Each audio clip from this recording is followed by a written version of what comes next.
It's 6 o'clock in the morning, it's 12 degrees Celsius, and I'm on my way to the tallest mountain in Germany. Hello, my name is Jacob, and I am a Norse Pagan, and today we're going to talk about Jotun in the Norse mythos and within the Norse faith today.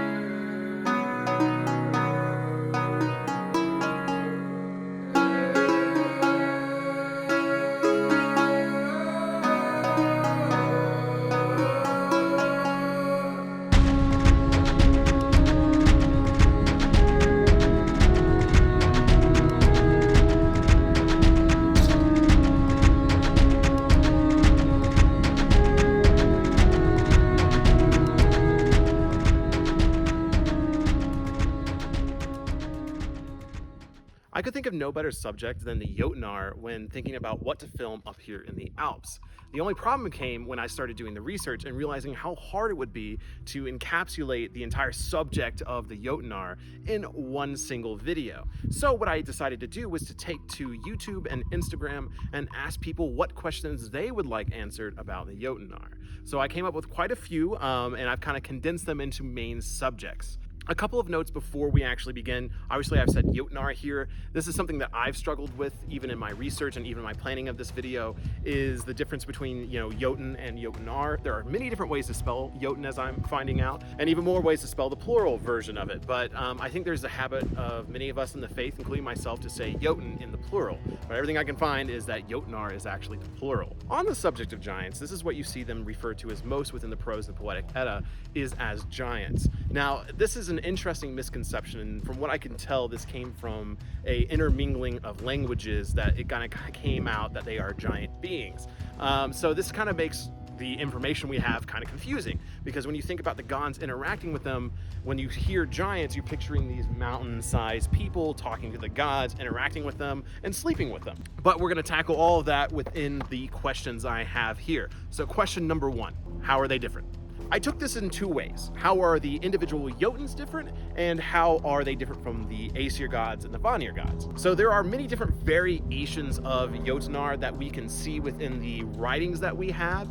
You have frost giants, you have fire giants, you have regular old giants from Jotunheim, and it can get kind of confusing to keep track of who's who. And there's certain ones that don't seem to fit into a category. Gods like Aegir, Jotunar like Aegir, Jotunar like Mimir, even though we tend to call them deities, call them gods. Again, this is one of the things we'll run into exploring this subject matter. Jotun like Aegir being tied to the ocean, you would almost say he's an ocean Jotun.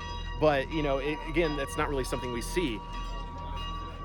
Jesus, stop with the church bells. Whatever, we're gonna have to go through the church bells. He's trying to stop this video and it won't happen. Jesus is a Jotunar? No. So when looking at the different variations of the Jotun or Jotunar, I think you have to look at their origins. From what we can tell of fire giants or fire Jotun, it's really hard to keep up with the Jotunar thing. When do you say Jotun and Jotunar? I'm getting confused. Sorry if I messed it up. But where do we use this terminology of what makes a fire giant, and a frost giant, a frost giant? Well, from what we can tell from the prose Edda, frost giants come directly from Ymir, and they grow from him. But an interesting thing about the frost giants is the fact that supposedly, according to the prose Edda, is they were all killed in a flood that happened after Ymir died. And two of them managed to escape onto an ark. You hear that? Jesus, an ark. And then they wandered off into Jotunheim and started to reproduce once again. This is one of those moments where I have trouble believing Snorri because of the ark connection. Maybe this is where the story of the ark came from, but it's really hard to say if this is the truth or if this is just a Christian fabrication. Regardless, it seems like frost giants come from the original frost giant, which is Ymir. And then fire giants come from the realm of Muspelheim. And we don't really know much about these giants, except that the main one that guards Muspelheim is Surtur, who wields a flaming sword who will destroy the Bifrost and eventually kill Freyr. That's kind of all we know about them, and that's really all we know about fire giants in general. There's very little to go off of. In the tale of Utgarder Loki, we do see a fire giant prevalent in the form of Logi, who is an all-consuming flame and a representation of flame. Now, as far as just regular old Jotunar that seem to just come from Jotunheim and don't really have a frost or a fire connotation, it just seems like they come from Jotunheim. They're not really given specific details. Now, there are certain ones like Aegir or like Mimir or even like Hrungnir that seem to have aspects they attach to. Like Hrungnir is attached to stone. He has a stone shield. He has a stone heart. So these things seem to be tied to them, but their actual origins are either unknown or at the very least they just come from Jotunheim. Now, the second part of this question, at least from what I can tell, is how are the Jotunar different from the Aesir and the Vanir gods? As I have already mentioned, their powers are somewhat similar to the powers of the Aesir and the Vanir, or at least they're just as varied. You have certain ones like Aegir who are in charge of the ocean. You have certain ones like Mimir who are in charge of the well of wisdom and knowledge. And Skadi, which is tied to mountains. So there is a lot of variation in what they're tied with, just like the Norse gods, the Aesir and the Vanir. And then comes the size thing, where we call them giants. Again, seems to be something that was added later. So this idea of the giants, them being giant formed, seems to come from language and then being twisted to mean that they are giant beings. But regardless, we do have stories of them being giant beings. We have stories of them being beautiful beings. We have stories of them being horrifically ugly looking beings, magical beings, absolutely nothing beings. You know, it's beings, but it's just one of those things where there is a lot of different variation. It's really hard to pinpoint what exactly is the powers and limitations of each Jotun, just like it's as difficult to determine the powers and differences between the Aesir and the Vanir gods. From my research into the Prose and Poetic Edda, there seem to be 3 different ways you can categorize the Jotunar, 3 different ways to view them. One being they are a different race to the Aesir and Vanir, that they, are just, completely separate, because it is something that we kind of see. However, when you start getting into the origins of them, of the Aesir, what make them separate, it seems like, a lot of the Aesir gods are mostly Jotun. Odin, I think, is 75%. Thor is also like 75%. So what is that difference? So the race thing, maybe not so much, but it's one way you can look at it, is they're different races. And obviously, human race has evolved and changed and morphed. New cultural groups and races have been formed from very similar origin points. So maybe, the Aesir are just a different evolutionary track to the Jotun. Again, it's really hard to say, and it's just one way to look at them. Another way you can actually look at the difference between the Jotun and the Aesir is that they are different factions or tribes. I think this is very common to look at with the Aesir and the Vanir gods, is that they are just a different tribe of deities that have a different rule set and have a different history. And again, I think when you look at the Jotunar, this is something that can maybe be attached to them as well, is they're just a different tribe, a different faction, and that's why they seem to have a weird mix of intermingling, wars, and peace time. The third way you can look at the Jotunar is as these primordial beings, or these really strong personifications of raw natural elements, such as mountains. Skadi is a Jotun, and therefore she's attached to the raw natural power of mountains. Aegir is a Jotun tied to the raw natural power of the ocean. So this is a different way you can look at it, and you could probably look at it from all 3 ways. It's really up to you. There's no one right answer, as there are many things in this Norse faith and Norse mythos. There is no one right answer to how to view them, but this pulls me into the second question. Someone asked me personally how I viewed the Jotunar, how I viewed them in our modern faith, and I see them as raw natural elements. Like I said, looking at a mountain range, it's hard to look at a mountain and be like, I want you to do something for me. No, I feel like you can connect to mountains as they are, as a raw natural force of nature. You can connect to the ocean, but I don't necessarily think that you can make demands of these strong natural elements. And it can see why, Odin is an Aesir god, more tied to these, more metaphysical ideas like wisdom and fate and war. But he has a son with the goddess of the earth, the, Jotun of the earth. And that creates Thor, a thunder god and a protector of Midgard. To me, that makes sense. Now, while doing this research, I came up with an interesting analogy that I think fits with a lot of Jotunar research and Norse, mythology research in general, is that it's like following a breadcrumb trail through a thick field, and every breadcrumb you pick up and eat is a different type of bread. It's very hard to connect dots. Really, we're looking at a bunch of loose pieces of evidence from various sources that give us an idea of what the pre-Christian Scandinavian people believed in, or at the very least what their stories mean. And there's contradicting evidence, there's evidence that coincide with one another, there are clear gaps in it, and this is just something that comes in the territory of researching into this. This third question came to me in several different ways, but I think the best way it was asked is, do you think the Jotunar are the big bad of our faith? much like Loki is sometimes shown, or do you think there is more of a transitional rivalry? Now, once again, this is just as complicated as Loki's relationship with the Aesir and the Vanir gods. It's something that seems to have changed throughout time. So I think the key word in this question and this key phrase is a transitional relationship. It seems like there are pieces of evidence to suggest that the Jotunar Aesir Vanir relationship changed over time, all the way up to the point it led to Ragnarok and them being very divided on two sides as far as like the Aesir and the Vanir, or good versus evil, chaos versus order, however you want to call it. But despite the Jotuns being on the side of chaos or evil in the end times, there is so much evidence of them intermingling, of being allies, of close friends, of being gods of this faith. I mean, like I said, in Aegir, Skadi, Mimir, Jord, I mean, all these different deities, all these different Jotunar are part of our mythos, are part of our faith, even today, and it seems like even in the past. And so, we can't say a blanket term, all Jotunar are evil, all Jotunar are chaotic. I think that is a very big misconception, and honestly a disrespect to the knowledge we have, because it is so obvious that there is a complicated relationship between the Jotunar and the Aesir and Vanir tribes. And I say Aesir and Vanir, but remember, they had a war too, and yet here in the end, just because it says in Ragnarok they fought together, but again, they fought one another at some point. So I actually did make a graph, I'll put it up here as well, of the changing relationship. So it seems like Ymir and the original Jotunar of the, Muspelheim and Niflheim, and Odin and Vili and Ve coming from this, and Bor and all the deities from the original, birthing of the universe. This is where the war and the split began. Because like I said, Odin is 75% Jotunar, at least from what we can tell from the Eddas. And so him and his brothers took down Ymir and then made Midgard. And so this is where, it's almost like, the Jotunar are trying to get revenge for Ymir years later, decades, centuries later. And so this is where the first war happened. It looks like that it was the Aesir gods of the time doing battle with Ymir and killing him, and thus, creating our world. And then that phase where they create Midgard, there's a period of exploration where you see the gods begin to explore Midgard, but you also see other beings begin to explore them as well. You see the Jotunar explore Midgard, you see the Vanir explore Midgard, the Aesir gods explore them, and this is where you start seeing that intermingling, because we have a story very early of Mimir being a part of the Aesir tribe because he was sent as a hostage to the Vanir. So, that's the next stage, is the Aesir-Vanir war. Mimir was already in allies with him long before the Aesir were allied with the Vanir.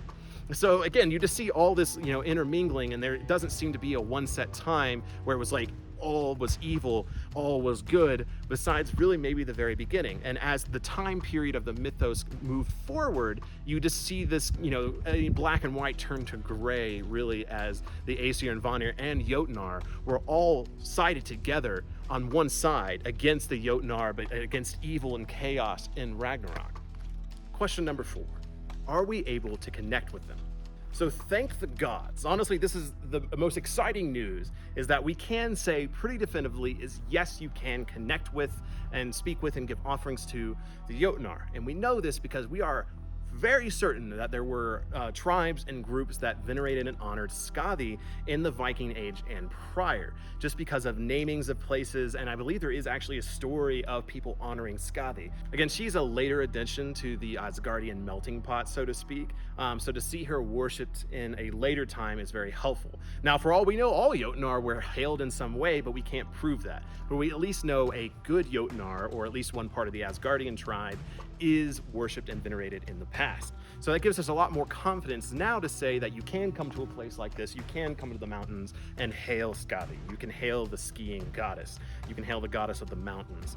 But looking at a god like Aegir, like I said before, to me, these are pure primordial powers of nature. And so what can you do as a person, as a practitioner, to ask demands of these strong primordial powers of nature? What can I do at the tallest mountain in Germany, which is right here, and say, hey, can you do something for me? What can I even offer the mountain? And I think that's actually a very good way to look at the Jotunar, is what can you offer them that makes it worth their time? Truly, I think then this is my opinion, my UPG, whatever you want to call it. But truly, if most of the Jotunar are tied to these very strong natural forces like the ocean, like the entire earth, like mountains, that's a very strong presence. So I think at most, all we can do is honor them and appreciate them to show our respect. And as far as asking for something, I don't feel like personally I have the right to ask something from something so powerful, for something that is so tied to our raw natural world. So, if I'm about to go skiing or a deep hike into these mountains, I would, give an offering to Skadi to ask for her blessing and protection. I wouldn't be like, oh, please, Skadi, can you, make the mountains do this for me? The mountains are not going to listen to you, but they can, I think, respect you, and you can respect the mountains. You can respect the earth, the deep sea.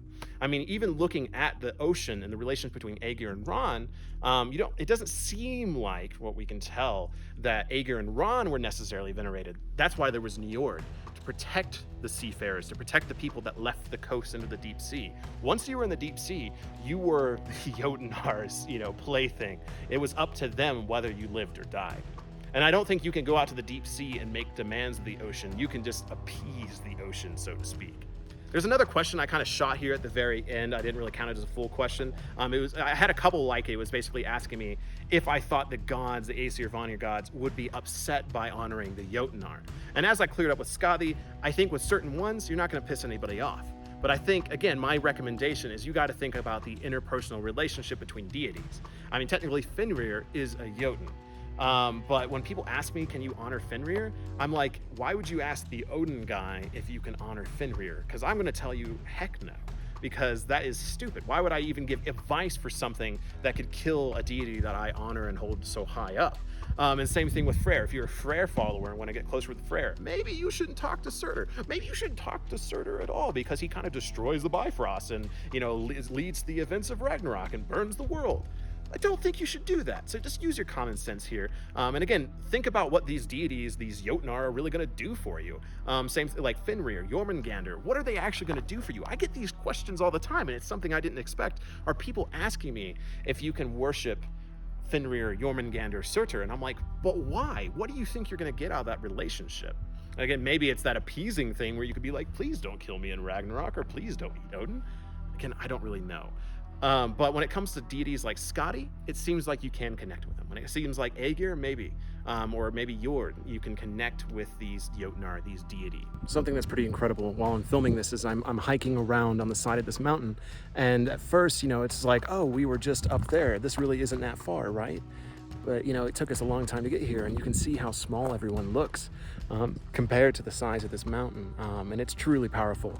And I think seeing this and realizing how small we really are, and the fact that, there's not a lot of oxygen up here, and it changes you because of the thin atmosphere, the breadth of everything. And I think that is the true magic and beauty of the mountains, and to the goddess and Jotun Skadi. So this fifth and final question, I actually was really happy to see because I kind of expected the others. It kind of led to a nice conversation, I feel like. But 5 was a nice surprise, and I think it's going to be a nice little just discussion here at the very end. If myths like the Jotunar are true, what about science? Do you reject evolution? What about the Big Bang Theory, and so on? So I think the beauty of Norse mythos is how much it actually connects with what we know from science.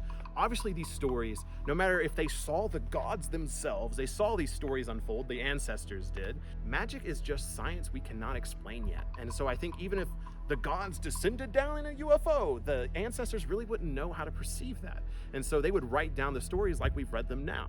Again, I'm not saying the gods did that. I'm not even saying the gods necessarily are aliens or anything like that. But what I'm saying is the beauty of this faith is you can connect the mythos with science. And I think that is so fascinating and amazing. Even Ymir is a great example of this, the creation myth. I mean, you have Ginnungagap, gap, nothingness. What was before the Big Bang?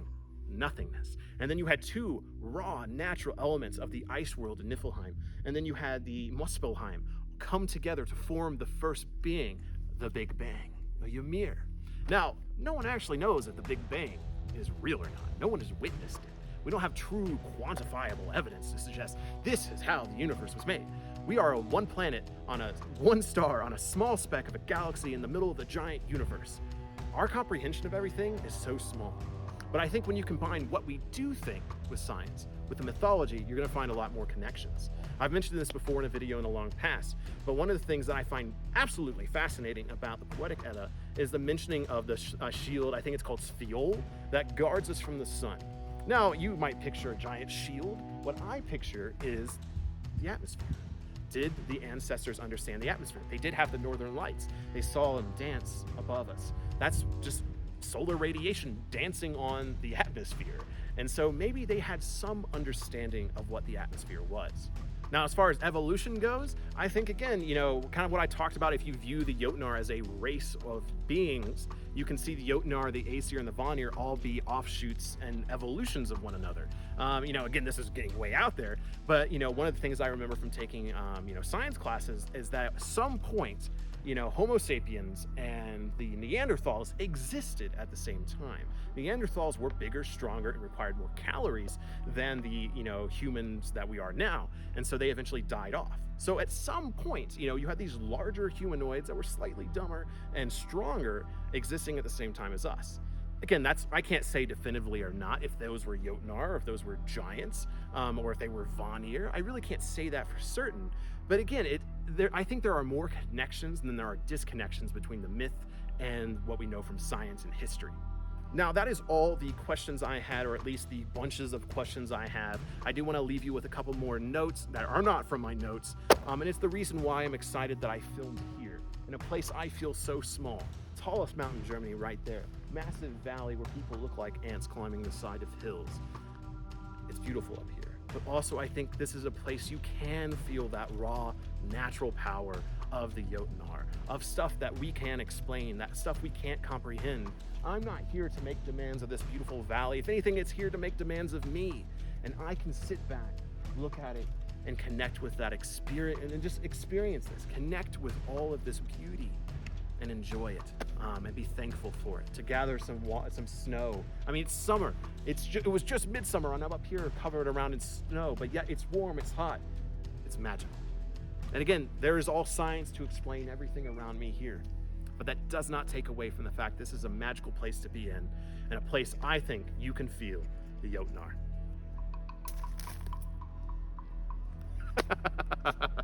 Thank you for joining me today on Top of Midgard, where we talked about Jotunar within the Norse faith and within the Norse mythos. And thank you so much for everyone who submitted questions on YouTube and Instagram to answer. This was a very complicated subject because there is so much information, so much scattered information and misinformation. But regardless, thank you all so much for joining me on this adventure, and until the hall, Skull.